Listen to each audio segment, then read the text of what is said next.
আৰু ইতিমধ্যে আমি কৈ আছোঁ যে কিছু সময়ৰ পাছতে ৰাহুল গান্ধী আহি উপস্থিত হ'বহি, কংগ্ৰেছৰ নেতা ৰাহুল গান্ধী উপস্থিত হ'বহি আৰু তাৰ বাবে এতিয়া দেখা পোৱা গৈছে যথেষ্ট সংখ্যক লোকৰ ইয়াতে ভিৰ জুবিন গাৰ্গৰ সমাধিৰ ক্ষেত্ৰত।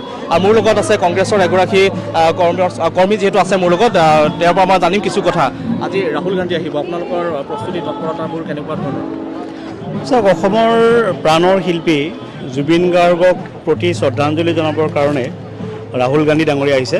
সেইটো এটা আমাৰ কাৰণে খুব সুখৰ কথা। আমাৰ খুব ভাল লাগিছে যে আমি যিজন শিল্পী, আমাৰ সদায় ৰাতিপুৱা উঠোঁতে ৰাতি শোৱালৈকে যাৰ গান আমি শুনো, যি আমাৰ হৃদয়ত আছে, সেই শিল্পীগৰাকীৰ প্ৰতি শ্ৰদ্ধাঞ্জলি জনাবৰ কাৰণে কংগ্ৰেছৰ বিৰোধী দলৰ নেতা, কংগ্ৰেছৰ জ্যেষ্ঠ নেতা ৰাহুল গান্ধী ডাঙৰীয়া আহিছে। আৰু আমি ভাল লাগিছে খুব যে তেখেতক সন্মান জনাবৰ কাৰণে, শ্ৰদ্ধাঞ্জলি জনাবৰ কাৰণে আহিছে। সেইকাৰণে আপুনি দেখিব ইয়াতে অকল কংগ্ৰেছী মানুহ নহয়, আমাৰ কংগ্ৰেছ কৰ্মীসকলো আছে। জুবিন গাৰ্গৰ এই সমাধি ক্ষেত্ৰলৈ বিভিন্ন ধৰণৰ মানুহ আহিয়ে থাকে আৰু তেনেধৰণে ৰাহুল গান্ধী ডাঙৰীয়াও আহিছে। আজি তেখেতৰ কাৰ্যসূচী একেবাৰে অৰাজনৈতিক কাৰ্যসূচী। তেখেতে শ্ৰদ্ধাঞ্জলি জনাব আৰু গৰিমা গাৰ্গক সাক্ষাৎ কৰিব, তেওঁ ঘৰতো শ্ৰদ্ধাঞ্জলি জ্ঞাপন কৰিব আৰু তেওঁ গুচি যাব। আমাৰ দলীয় কোনো কাৰ্যসূচী নাই।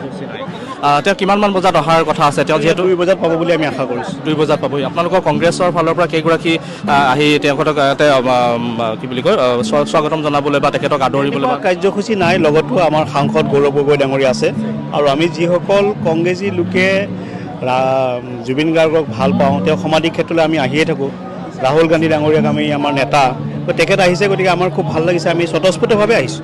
আমাৰ কোনো দলীয় কাৰ্যসূচী নাই। কালি যিহেতু মুখ্যমন্ত্ৰীগৰাকীয়ে সংবাদমেলত এটা কথা কৈছে যে 28 দিনৰ পাছত আহিছে, কংগ্ৰেছৰ ঘড়ী এতিয়াও পলমকৈ দৌৰিছে বুলি তেওঁ উল্লেখ কৰিছে। সেই ক্ষেত্ৰত আপোনালোকৰ প্ৰতিক্ৰিয়া কেনেকুৱা ধৰণৰ? মই জুবিনৰ সমাধিস্থলীত মুখ্যমন্ত্ৰী হিমন্ত বিশ্ব শৰ্মাৰ লগত মুখ চুপতি নামাৰোঁ। এইটো জেগা নহয়, বেলেগ সময়ত এই বিষয়ে পাতিম, কাৰণ এইটো পবিত্ৰ স্থান। হিমন্ত বিশ্ব শৰ্মাৰ কথা পাতি ইয়াত স্থানটো অপবিত্ৰ নকৰোঁ। ঠিক আছে, দিয়ক, ধন্যবাদ। আৰু এয়া দেখিবলৈ পোৱা গৈছে কংগ্ৰেছৰ কৰ্মীসকলেও কালি যিহেতু হিমন্ত বিশ্ব শৰ্মাই এটা কথা উল্লেখ কৰিছিলে যে গৌৰৱ গগৈ অহাৰ ক্ষেত্ৰত কংগ্ৰেছক কটাক্ষ কৰিছিলে, আজি কিন্তু তেওঁলোকে এই কথা এই পবিত্ৰ স্থানত আচলতে উলিয়াব বিচৰা নাই, ক'ব বিচৰা নাই। জুবিন গাৰ্গৰ সমাধিস্থলত যিহেতু এক পবিত্ৰ স্থানলৈ এটা ৰূপান্তৰিত হোৱা দেখা পোৱা গৈছে, নাম প্ৰসংগ চলিছে, শ্ৰদ্ধাঞ্জলি জনাইছে, চাকি বন্তি জ্বলাইছে। গতিকে এই পবিত্ৰ স্থানত মুখ্যমন্ত্ৰীৰ কথা বা মুখ্যমন্ত্ৰী তেনেকুৱা ধৰণৰ লগত কথাবোৰত মুখ চুপতি কৰিবলৈ বিচৰা নাই বুলি উল্লেখ কৰিছে। আৰু কিছু সময়ৰ পাছতে ৰাহুল গান্ধী আহি উপস্থিত হ'বহি। তাৰ বাবে কংগ্ৰেছৰ নেতা কৰ্মীসকল আগতীয়াকৈ আহি তেওঁলোকে ইয়াতে উপস্থিত হোৱা দেখা পোৱা গৈছে আৰু নিৰাপত্তাৰ ক্ষেত্ৰতো যথেষ্টখিনি কটকটীয়া কৰি তোলা হৈছে। আৰু এই ক্ষেত্ৰত আমি আপোনালোকক পৰিৱেশবোৰ দেখুৱাই যাম, বিভিন্নজন আহিছে, আপোনালোকক মন্তব্যসমূহ শুনাই যাম, সাধাৰণ জনতাৰ মন্তব্য শুনাই যাম, আৰু ক'ৰবাত যদি আমি কংগ্ৰেছৰ অন্য নেতাসকলৰ পাওঁ সেইসকলৰ মন্তব্য আপোনালোকক শুনাবলৈ চেষ্টা কৰিম। আৰু শেহতীয়া তথ্যৰ বাবে আপোনালোকে চাই থাকক India today north east Assam. Bijoy Das কানুংগৰ সৈতে মই ৰাণা গগৈ।